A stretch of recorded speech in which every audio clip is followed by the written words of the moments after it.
Salut à tout le monde et bienvenue à ce nouveau rendez-vous de la géomatique.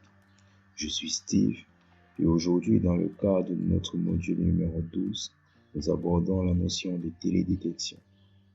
Précédemment, nous nous sommes focalisés sur la première composante de la géomatique, notamment l'acquisition.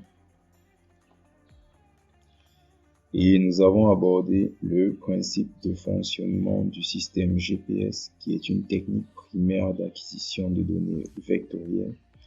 Aujourd'hui, nous allons nous focaliser sur une autre technique d'acquisition de données primaires, notamment la télédétection, qui, elle, permet d'acquérir les données de type matriciel ou encore raster. Alors, qu'est-ce que la télédétection? Il s'agit d'une technique qui, par l'acquisition de données raster ou encore matricielles ou encore de données images plus simples, permet d'étudier un phénomène à la surface de la Terre sans toutefois être en contact avec celui-ci. Lorsqu'on parle de phénomène ici, il peut s'agir d'un volcan, il peut s'agir d'un tsunami, d'une inondation ou encore d'un feu de brousse. Alors, cette technique trouve ses applications dans plusieurs domaines, notamment l'agriculture, à travers la classification des types de cultures, l'évaluation de la santé de ces cultures, la surveillance également de ces cultures. On a également la géologie, à travers la prospection minière et pétrolière, la cartographie des risques géologiques, mais également la couverture et l'utilisation du sol à travers la gestion des ressources naturelles, la protection de l'habitat sauvage, l'expansion et le développement urbain. On a également la foresterie à travers l'inventaire des forêts, l'estimation de la biomasse et l'inventaire des espèces. Alors, quels en sont les éléments essentiels?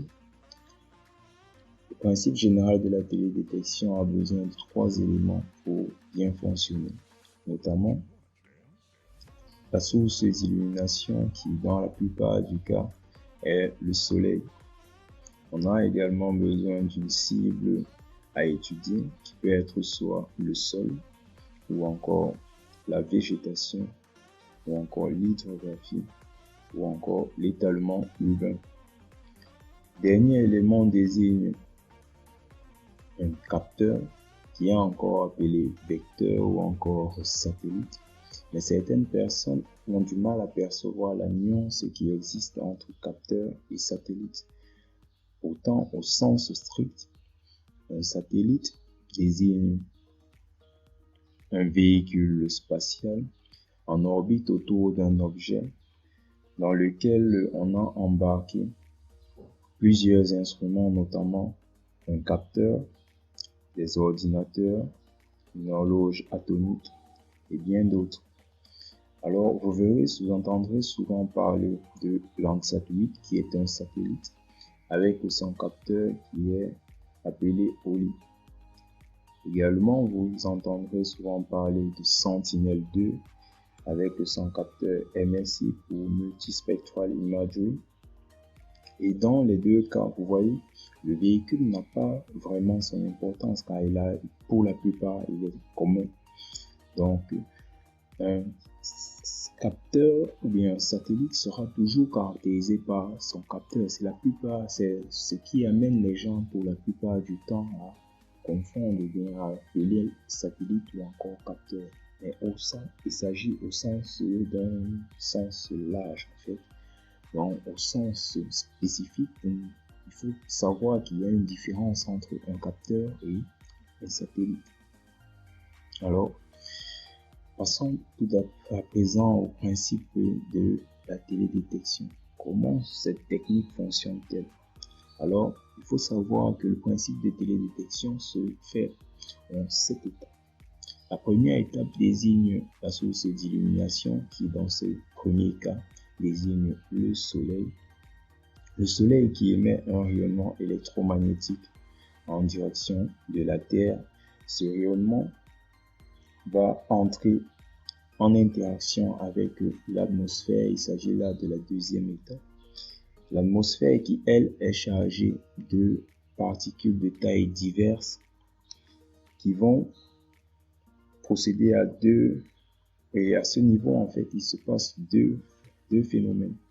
Vous pouvez avoir soit l'absorption par les particules de l'atmosphère ou encore la réflexion par ces mêmes particules.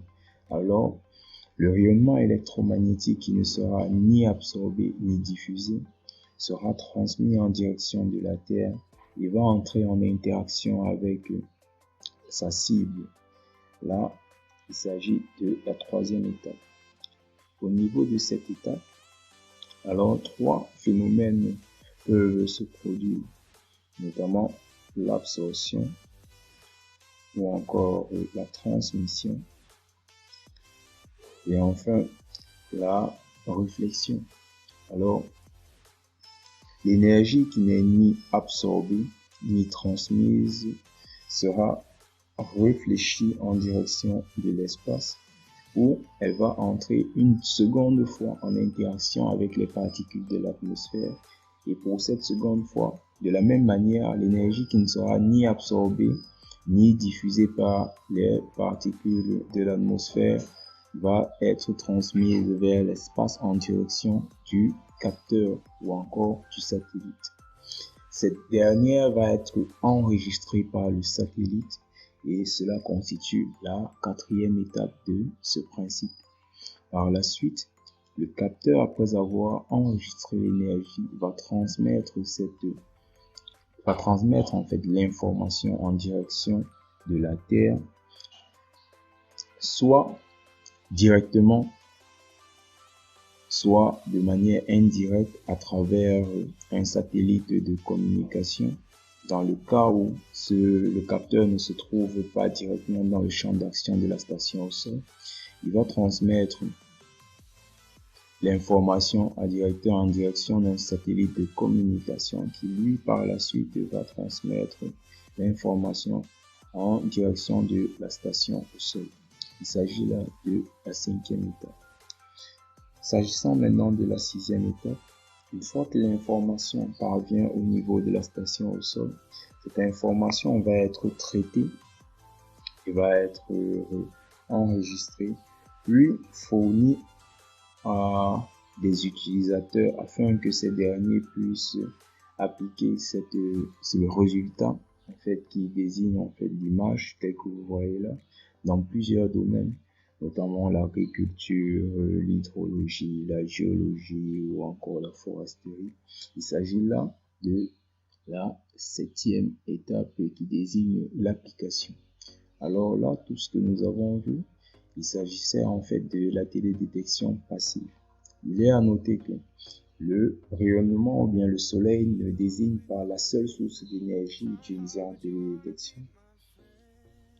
Le capteur peut lui également émettre sa propre source d'énergie et dans ce cas-là, le processus se poursuit tel que précédemment et là on parlera plutôt de télédétection active.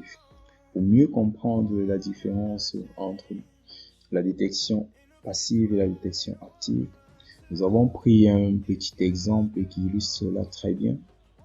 Notamment, imaginez deux hommes qui possèdent chacun un véhicule. Alors le premier a un véhicule qui est légèrement endommagé car son pot de phare en fait a été brisé. Le second possède le même véhicule mais qui est plutôt en bon état. Alors dans ce cas, les deux chauffeurs peuvent rouler en journée car les deux utilisent la lumière du soleil pour pouvoir détecter les obstacles en face d'eux. Mais une fois la nuit venue, alors le premier chauffeur sera obligé de se garer car il n'est pas en mesure de pouvoir détecter les obstacles en face de lui car la lumière du soleil n'est plus présente. Tandis que le deuxième pourra continuer à rouler sans souci car il est en mesure d'utiliser ses phares pour pouvoir détecter les obstacles en face. Dans le premier cas, il s'agit là de la détection passive. Et dans le deuxième cas, il s'agit de la détection active, car le deuxième chauffeur peut acquérir de l'information de jour comme de nuit, tandis que le premier chauffeur, dans le cas de la détection passive, ne pourra acquérir des informations que dans la journée. Alors, si vous avez aimé cette petite vidéo, n'hésitez pas à liker, partager et surtout, abonnez-vous, ça fait toujours plaisir. Merci.